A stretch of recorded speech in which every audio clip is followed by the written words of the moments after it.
Welcome to 48 Hillcrest here in Shalimar. While you know I love brand new construction, what's better than brand new construction is being in an established neighborhood. Having the mature trees, having the landscaping.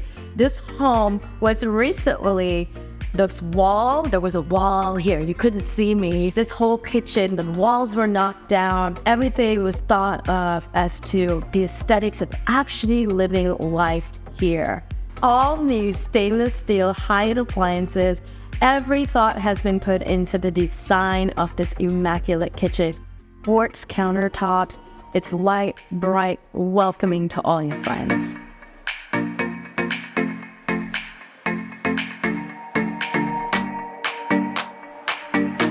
I love bathrooms, and check out the tile they chose for here. It's my favorite feature in the house.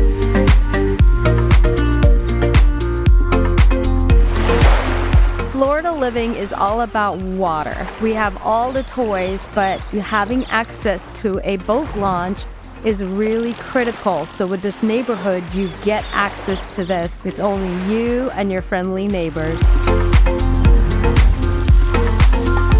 Nadine Yathali, eXp Realty. I've partnered with a local lender, Banking Door, which is powered by Nexa. One of the big things I love to do as a realtor is say, you've got the house. But what is happening is interest rates are so high right now because folks are choosing to use retail lenders. By working with Banking Door, they've got over 255 investors that are fighting to help you become a homeowner here. Hoping to work with you soon. Nadine Yathali, eXp Realty. I'm a dual licensed agent.